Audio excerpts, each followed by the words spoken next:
Now, this is a very interesting topic. Why do people in the Middle East have some of the lowest rates of cancer if we compare this to the entire world? Let's do a deep dive. Now, the other name for the Middle East is West Asia. Now, what's conflicting about this information is they have a very low cancer rate, but a very high consumption of sugar rate. And I've done all the videos on this where sugar feeds cancer. So the question is, how are they actually getting lower rates of cancer despite consuming so much sugar? In fact, the Middle East consume more sugar than pretty much any other parts of the world. Now, yes, they have a lot of diabetes, and they have obesity, and they have other issues, but cancer is on the low side. Now, if we take the average of how many people get cancer in the entire world, it's 198 people out of every 100,000 people get cancer. Now, if we take a look at individual parts of the Middle East, we have Saudi Arabia.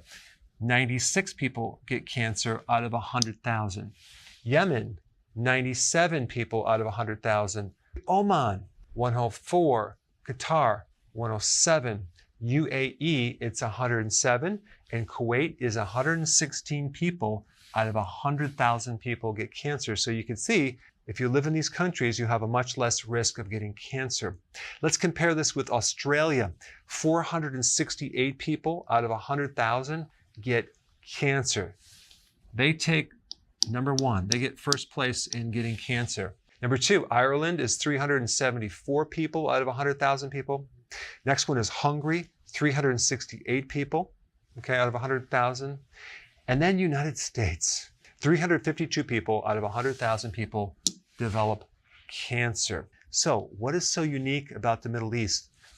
Well, number one, fasting, Ramadan. Now, Ramadan is a religious fast that extends over the course of 1 month. Now, that 1 month is just 1 month out of the entire year.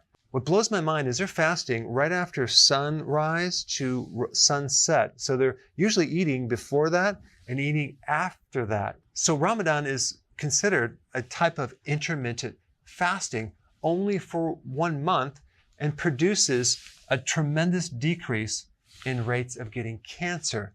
That's quite remarkable. So why does fasting help with preventing cancer? Well, it starves cancer. Do you realize there's between 10 and 50 times more insulin receptors in a cancer cell versus a normal cell? What does that mean? That means that cancer cells have a very avid or greedy hunger for glucose because they have more receptors to eat glucose, okay? So this is how they diagnose cancer through a PET scan. A PET scan identifies areas in the body that have a very high metabolism of sugar. So cancer loves sugar, and when you're fasting, you're not consuming sugar. All right, number two, autophagy. Fasting stimulates autophagy, which is a condition that helps to recycle old damaged proteins. It helps to recycle old damaged things like damaged mitochondria. And if we look at what cancer really is, it's damage to your mitochondria. When the mitochondria is damaged, the mitochondria then adapts its metabolic system to a different way of dealing with energy. It ferments glucose.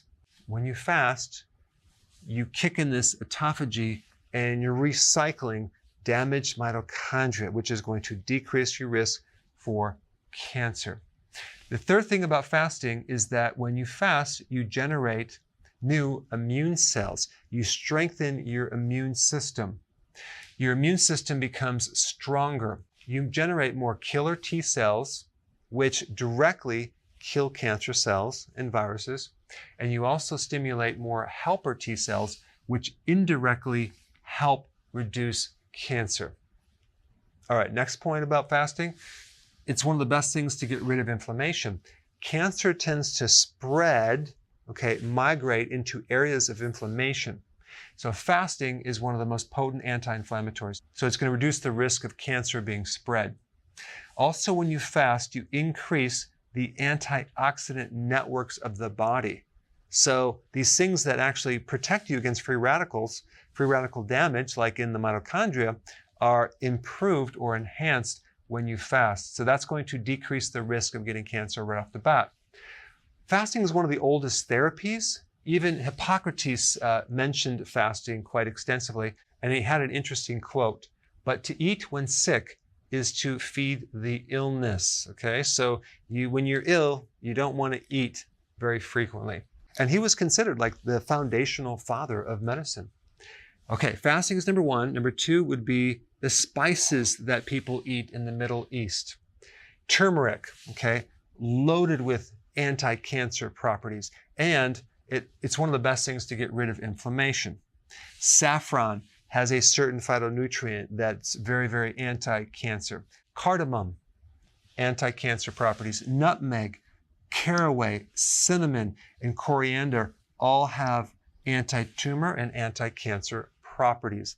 Plus, on top of that, certain foods that have additional anti-cancer properties: black seeds, olive oil, dill, sesame seeds, and dates. Now, I don't recommend consuming dates if you're trying to lose weight or if you're doing a ketogenic diet, but there are certain phytonutrients in dates that have anti-cancer properties.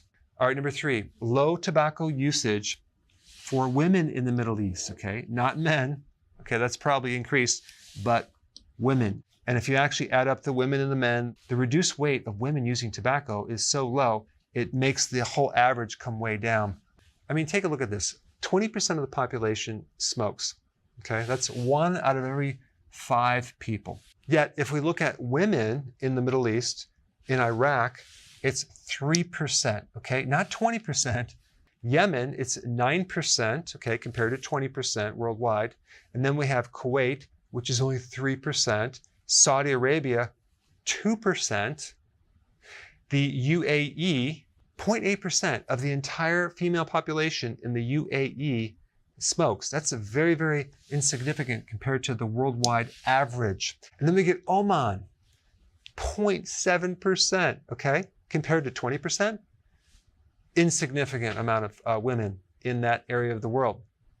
Now, if we compare that to women in Chile, it's 40%. That's more than 2 times the world average. And then Serbia is 41%. So smoking is definitely linked to cancer. You already know that. In fact, the risk of getting cancer if you smoke or chew tobacco is 22 times the risk compared to people that do not smoke or chew tobacco. 25% of all cancers out there are caused by either smoking or chewing tobacco. And the other thing you need to realize is there are 5,000 different chemicals in tobacco, okay, in cigarettes, okay, and 70 of them have a direct link to cancer. And just as a side note, vaping also is linked to cancer of the colon, of the lung, because of the nicotine and other chemicals. And number 4, alcohol is prohibited in most areas of the Middle East. Drinking alcohol increases the risk of 6 different types of cancer. If you drink alcohol, you're more at risk of getting cancer of the liver and also of the oropharyngeal area, which is the area in the back of the throat and also includes the back of the tongue and the upper roof of the mouth. And it just so happens people in the Middle East have the lowest rate of getting cancer in this area of the body. The areas of the world that have the highest risk of getting this cancer are Western Europe, Northern Europe, and North America. All right, now the question is, they're doing all these spices, they're fasting, they're not smoking as much, and they're not drinking alcohol as much. Then why aren't these numbers even lower? Okay, well, it's probably because they consume more sugar than any other area of the world, as well as more high fructose corn syrup, and cancer loves sugar. It could also be linked to the obesity situation. Over 30% of the population is obese, and there's more risk of getting cancer if you're obese. Also, they have very, very low vitamin D levels. In fact, 80% of the population is low in vitamin D. And vitamin D is very, very important in protecting someone against cancer and reducing the risk. And it just so happens when you consume that much sugar, you're going to also deplete vitamin D. And vitamin D is essential in keeping your immune system very, very strong. And then one last thing is called polymorphism. What is polymorphism? That is a condition where the genetics or the genes are altered in a way that there's kind of like a defect in the genes. And there's a higher ratio of people with this genetic defect in the vitamin D receptor, okay, for vitamin D.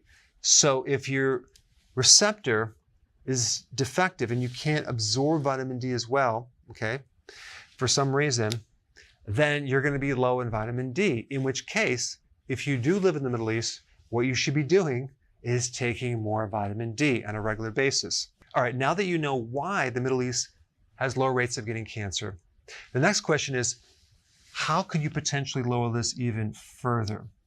And I created a video just on the topic. Check this out right here.